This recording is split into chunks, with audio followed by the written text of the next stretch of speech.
to the RunRX podcast, where we talk about all things running. As many runners know, it's 90% mental.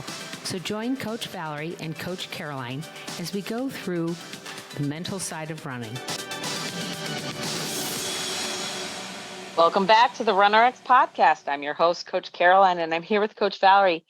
Coach, we've been talking a lot lately about how connected our body is. And it was interesting because we were talking about a foot injury, a foot pain, and the member kept rolling and rolling and rolling to fix something that was on her, I think it was her foot or her ankle.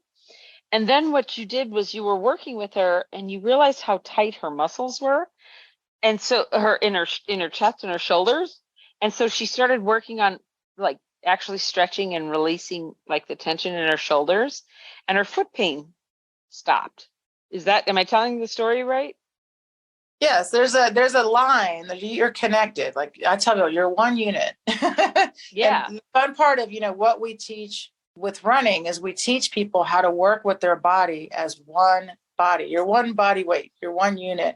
And the more you start to think that way, the more you start to be connected to your whole body. And so you've got a chain or a line from literally the bottom of your foot all the way to your forehead. And it runs all the way through your back, through the back of your legs, through your glutes. And so when you've got a tight heel, a tight plantar, then people immediately want to start pulling on their calf muscle. Basically, they're stretching their calf, stretching their calf. Meanwhile, they've got this tight shoulder, tight hip that's even getting pulled on more because they keep just focusing on stretching an area. Yeah. And here's a challenge for everybody. And this was, again, I'm a student all the time. I tell people working with movement and the body is just fascinating. The reality, guys, is your muscles, they contract and they release. They don't really stretch. The challenge becomes, can you move through a full range of motion? So somewhere along the chain, something's preventing a full range of motion. You're feeling it in your heel or your plantar. It could be in your hamstring. It could be in your hip. So we really teach you and we show you how to do self-care on your whole line. And we use things like everyone does. We use the rollers, we use balls. And instead of doing a bunch of just hold stretching, we do a mix of what's called static and dynamic stretching, and then have you retest your movement.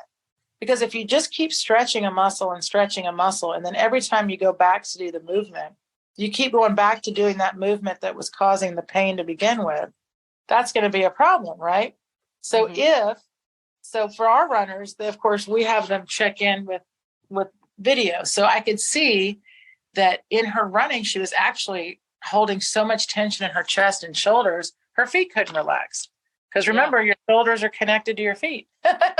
Yeah. So as soon as she started to work with her whole body, meaning if you go to a massage, right? And you're like, oh, I just want you to only work on my calf. Your massage therapist will say, oh, no, we're going to work on the whole body, but I'll make sure to put a little extra on the calf. Because they know that if all you did was roll your calf, what about the rest of your tight body? Yeah. So it's a mind opener because we so badly want to roll the pain away or stretch the pain away. And there is that temporary relief, right? Mm-hmm. When you stretch, everybody's if we put a video out of stretching, people are like, oh, that was. Yeah.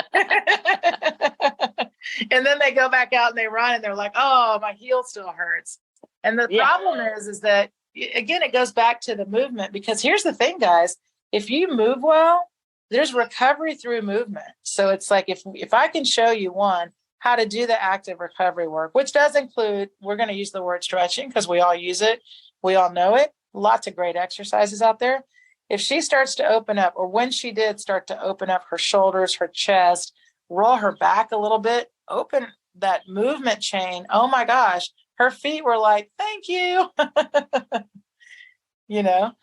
And I think it's fascinating too that sometimes, and I've told stories many times before, that if I didn't work with you and I just worked out, let's say, did my workouts, there have been times that I have come back and the next day or later that night, I'm like, oh, I'm so sore here. That if I didn't know you and know that Oh, that has nothing to do with the workout I did. That has nothing to do with the run I did.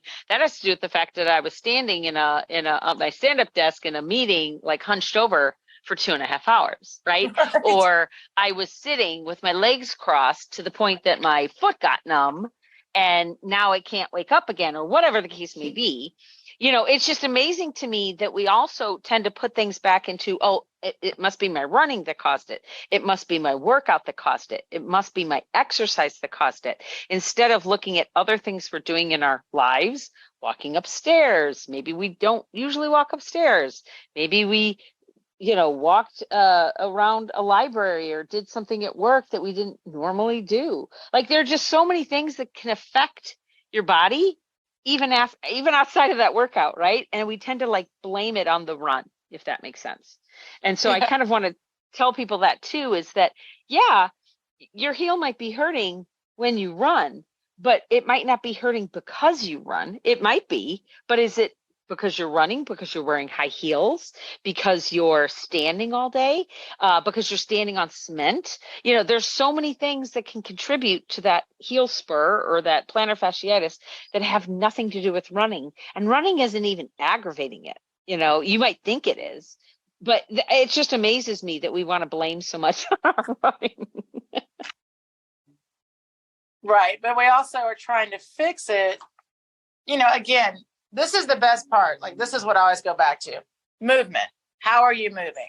How are you moving Right. when you run? How are you moving? So one of the things we include with our program is we also include strength work, because I find Right. most people don't have a good foundation of their strength work. And they're like, so if everyone, you'll hear things like running hurts your knees, squats are bad for your knees. And it's like, well, actually running is like the most natural movement there is. And squatting is right there with it. You got to get up and down every day. So if those things are hurting you, you're doing them wrong. It's just, it's true. It's not that you have bad knees. It's that you've been doing those movements incorrectly. So one of the things that we do is we immediately teach people how to stand, how to walk, and how to run. Because honestly, the more you work on those movements correctly, then it does help you, one, with healing in your other, whatever painful areas you have, but also it makes you more aware, because as soon as you're aware of how you're moving, you're going to be more likely to stay aware. And then you just do things like Caroline said, if you sit in a meeting for 3 hours, then you go out for a run, you can't just always blame the run.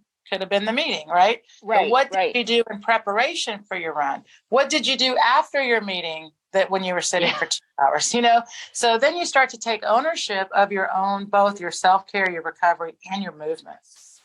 Absolutely.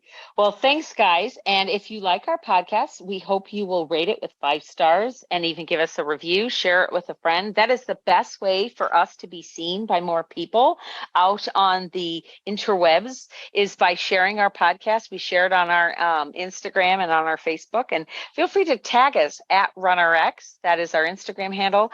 At RunRX Fit is our Facebook handle, and you can also find us on YouTube at RunRX. Thanks, guys.